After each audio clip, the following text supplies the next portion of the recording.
Hi friends, serial அரங்கத்திற்கு உங்களை எல்லாரையும் நான் அன்போடு வரவேற்கிறேன். நம்ம அரங்கத்துக்கு நீங்கள் இப்போ தான் ஃபஸ்ட் டைம் வரீங்கன்ற மாதிரி இருந்தால் பக்கத்தில் இருக்கிற சப்ஸ்கிரைப் பட்டனை கிளிக் பண்ணிக்கோங்க.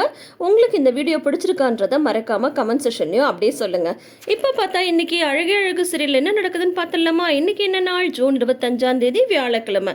அழகே அழகில் மதியோட கேரக்டர் மாதிரி எத்தனை பேர் இருக்கணும் அப்படின்னு சொல்லிட்டு ஆசைப்படுறீங்கன்றதையும் மறக்காமல் கமெண்ட் செஷனில் சொல்லுங்கள். இப்போ பார்த்தா மதி வீட்டிலேருந்து கிளம்பி வராங்க இல்லையா? எங்கே வராங்க? நேராக போலீஸ் ஸ்டேஷனுக்கு வராங்க. போலீஸ் ஸ்டேஷனில் மதியை பார்த்ததுமே அங்கே இருக்கிறவங்க எல்லாம் அடையாளம் கண்டுபிடிச்சிடுறாங்க. நீங்கள் சப் இன்ஸ்பெக்டர் ஒய்ஃப் தானே, எஸ்ஐ சாரோட ஒய்ஃப் தானே அப்படின்னதும் ஆமாம் அப்படின்னு சொல்கிறாங்க. சாரை பார்க்க வந்தீங்களா அப்படின்னு சொல்லிட்டு அதுக்கப்புறம் உள்ளே போயிட்டு சுரேஷ்ட்டு சொல்கிறாங்க, சார் உங்கள் ஒய்ஃப் வந்திருக்காங்க அப்படின்னு சொல்கிறாங்க. சுரேஷ்க்கு ஒன்றுமே புரியல, இது என்னடா இது அப்படின்ற மாதிரி அவருக்கு தோணிட்டுருக்கு. சரி, ஏதோ மன்னிப்பு கேட்க தான் வந்திருக்காங்கன்னு நினச்சிட்டு சுரேஷ் ரொம்பவே தப்பாக நினச்சிட்றாரு. அதுக்கப்புறம் மதி உள்ளே வந்ததுமே, மேடம் டீ சாப்பிட்றீங்களா, காஃபி சாப்பிட்றீங்களா அப்படின்ற மாதிரிலாம் அங்கே இருக்கிறவங்க கேட்குறாங்க. இல்லை அதெல்லாம் வேண்டாம் அப்படின்னதும் என்ன விஷயமா இங்கே வந்திருக்க அப்படின்னு சொல்லிட்டு கேட்குறாங்க. ஒரு கம்ப்ளைண்ட் கொடுக்க வந்திருக்கேன் அப்படின்றாங்க மதி. அப்போ பார்த்தா பக்கத்தில் 2 கான்ஸ்டபிள் நின்றுட்டு தான் இருக்காங்க. யார் மேலே கம்ப்ளைண்ட்டு அப்படின்னு சொல்லிட்டு சுரேஷ் கேட்க, நான் என் ஹஸ்பண்ட் மேலே கம்ப்ளைண்ட் கொடுக்க வந்திருக்கேன் அப்படின்றாங்க. பக்கத்தில் இருக்கிறவங்களுக்கு ஒரே ஷாக்கு. என்ன மேடம் விளையாடுறீங்களா? சார் வீட்டுக்கு லேட்டாக வராரா? சார் வீட்டுக்கு வரதுக்கு லேட் ஆகுதுன்றதுக்காக நீங்கள் கம்ப்ளைண்ட் கொடுக்க வந்திருக்கீங்களா அப்படின்னு சொன்னதும், நீங்கள் கொஞ்சம் பேசாமல் இருக்கீங்களா, வெளியில் இருங்க அப்படின்ற மாதிரி சுரேஷ் சொல்லிடுறாங்க. ஏன்னா இது விளையாட்டு இல்லைன்றது அவருக்கு நல்லாவே தெரியும்.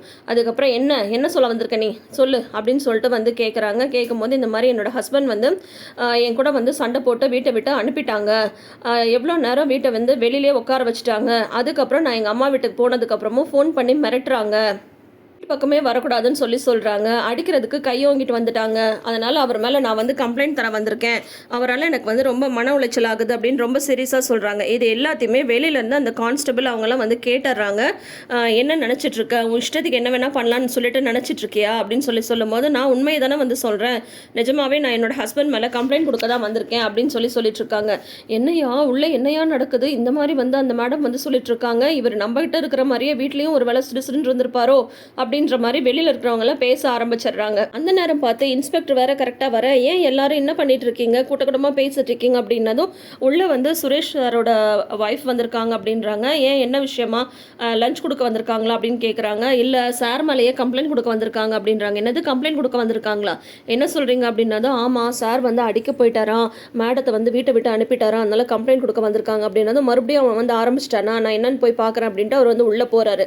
என்ன நடக்குதுங்க அப்படின்னதும், இல்லை சார் அதெல்லாம் ஒன்றும் இல்லை சார் அப்படின்னு சொல்லிட்டு சுரேஷ் சொல்ல, எனக்கு தெரியும்யா, ஆல்ரெடி இவங்க உன் மேலே கம்ப்ளைண்ட் கொடுத்துருந்தாங்க. ஆனால் அதுக்கப்புறம் பார்த்தா திடீர்னு ஒரு நாள் கல்யாணம் பண்ணிங்க, அப்புறம் அவங்களே கம்ப்ளைண்ட்டை வாபஸ் பண்ணாங்க. இப்போ மறுபடியும் உன் மேலே கம்ப்ளைண்ட் கொடுக்க வந்திருக்காங்களாமே, என்ன நடக்குதுங்க அப்படின்னு சொல்லிட்டு கேட்குறாங்க.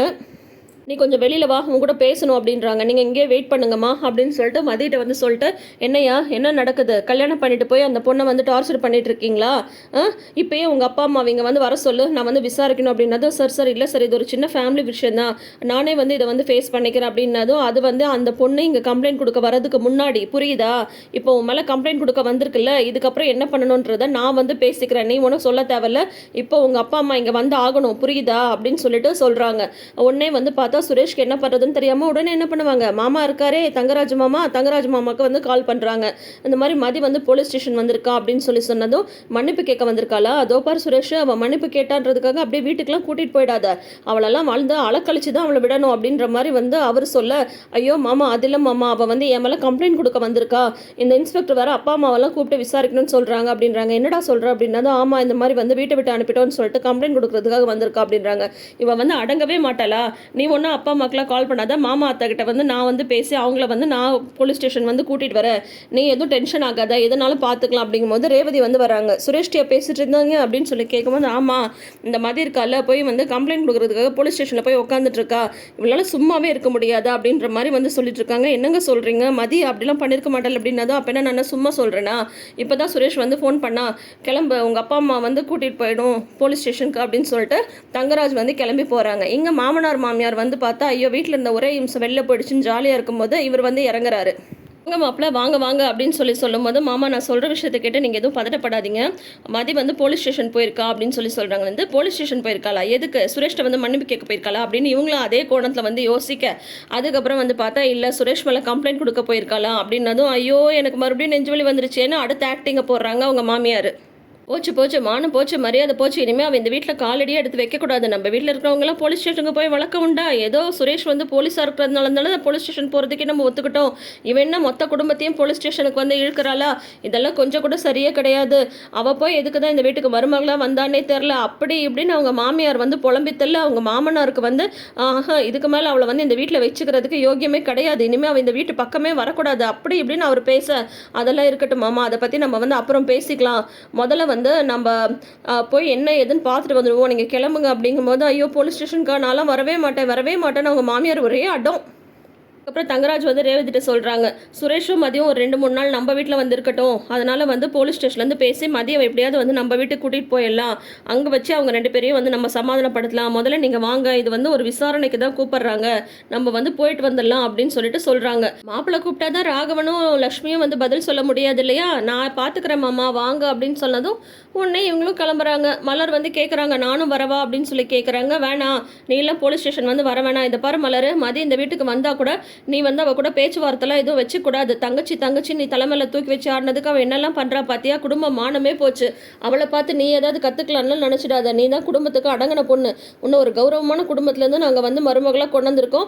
நம்ம குடும்பத்தை பழக்க வழக்கத்தை மதித்து நீ வந்து ஒழுங்காக நடந்துட்டுருக்க. ஆனால் அவள் பார்த்தியா என்னெல்லாம் செஞ்சுட்ருக்கா பார்த்தியா அப்படின்னு சொல்லிட்டு மாமனாரும் மாமியாரும் புலம்பி தள்ளிட்டு போகிறாங்க. அநேகமாக இதுக்கப்புறமா அது வந்து பார்த்தா மலரை இவங்க புரிஞ்சுக்கிட்டா ஓகே தான். ஆனால் அதெல்லாம் இவங்க செய்யவே மாட்டாங்களே. இப்போ மதி வந்து பார்த்தா செம செக் வச்சுருக்காங்க சுரேஷ்க்கு. இன்ஸ்பெக்டருக்கும் வந்து சுரேஷ் மேலே நம்பிக்கை இல்லை. ஏன்னா ஆல்ரெடி வந்து மதிக்கும் சுரேஷ்க்கும் வந்து பிரச்சனை இருந்தது எல்லாருக்குமே வந்து தெரியும் இல்லையா? அதனால் இப்போ வந்து எச்சரிக்கை பண்ணதான் வந்து கூப்பிட்ருக்காங்க. ஸோ கண்டிப்பாக நாளைக்கு செமையான ஒரு சீன் வந்து இருக்குது. அதுக்கு முன்னாடி எனக்கு ஏதாவது ப்ரமோ வந்ததுன்னா டெஃபினட்டாக அதுக்கான வீடியோவும் நான் வந்து போடுறேன். மிஸ் பண்ணாமல் இருக்கணும் அப்படின்ற மாதிரி இருந்தால் நம்ம சேனலில் நீங்கள் என்ன பண்ணணும், சப்ஸ்கிரைப் பண்ணி வச்சுக்கணும். நோட்டிஃபிகேஷன் பெல் ஐக்கான்லேயும் ஆல் சிம்பிளை கிளிக் பண்ணி வச்சுக்கணும். அப்போ தான் நம்ம வீடியோஸ் அப்லோட் பண்ண அடுத்த செகண்டே உங்களுக்கு வந்து நோட்டிஃபிகேஷனில் வரும். இந்த வீடியோ உங்களுக்கு பிடிச்சிருந்தா வீடியோவை லைக் பண்ணிக்கோங்க. நம்ம சேனலை நீங்கள் இப்போ தான் ஃபஸ்ட் டைம் பார்க்குறீங்கன்ற மாதிரி இருந்தால் சேனலை சப்ஸ்கிரைப் பண்ணி வச்சுக்கோங்க. இந்த அரங்கத்தை ஒரு நிறைந்த அரங்கமாக மாற்றுங்க. பார்ப்போம், பகிர்வோம், ரசிப்போம், மீண்டும் தொடருவோம். தேங்க்யூ.